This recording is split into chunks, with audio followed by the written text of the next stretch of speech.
It has been an emotional few weeks. For days, millions of us across the U.S. have been glued to the TV watching the Derek Chauvin trial. Tomorrow, the jury will hear closing statements and then start deliberating. This case captivating the nation, and for many, it's reigniting painful emotions as they watch the trial of yet another police officer accused of killing an unarmed black man. But just as we wait to see what the outcome of this case could be, the slow healing wounds could once again be reopened. Hey, show me your hand. Stop it. Stop it. So the question we're examining this morning, how do you heal if it seems you're always being re-traumatized? This morning, we want to take a moment to be mindful about how to stay engaged while still protecting your mental health. From Kenosha, Washington, to Minnesota, to Atlanta's own backyard. Although the locations may change across America, for many the story remains the same. News of African Americans being killed at the hands of people sworn to protect and serve.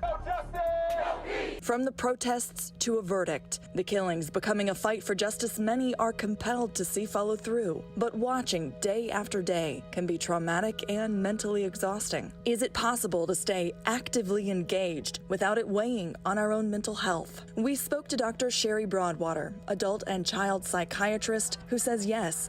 But first, you need to accept what you're feeling. The first thing is just acknowledging that those dualities exist, that we have, some of us feel this pressure to watch, to honor George Floyd's life, and how do we balance that with the emotional toll? When trauma become more problematic, that means that more days than not, we can find ourselves emotionally declining. And it's not just mental health that may be on the decline. For many African Americans, it's also faith in the legal system. According to the Brennan Center for Justice, African Americans are more likely to be arrested than white citizens, more likely to be charged once arrested, and more likely to be convicted and imprisoned once charged. We know as people of color and people who are marginalized, the level of race-based stress and just the impact of negative adverse events that we've already experienced before 2020 were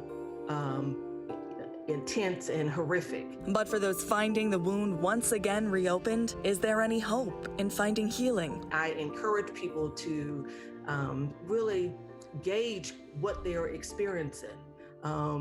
If we know that we're already at a level 5 or 6 emotionally or physically in terms of being spent, then is watching the trial every day going to be best for us? While fighting for a positive change may be imperative, Dr. Broadwater says it's equally important to realize when it's time to look out for yourself and step back for your own well-being. Does that mean that we need to limit the amount of television exposure? Does that mean that we're looking at the news on social media and listening to the radio and on the internet? And that doesn't necessarily mean that we have to be watching the trial all day, every day. It could mean that we write a letter to someone or a congressman or an email, or it could mean that I can decide to be a source of help and support in my community. So as the nation watches and waits for the scales of justice to balance, remember to take the time to protect your own mental health. Because in the end, Dr. Broadwater says the most important balance in life starts with finding your own.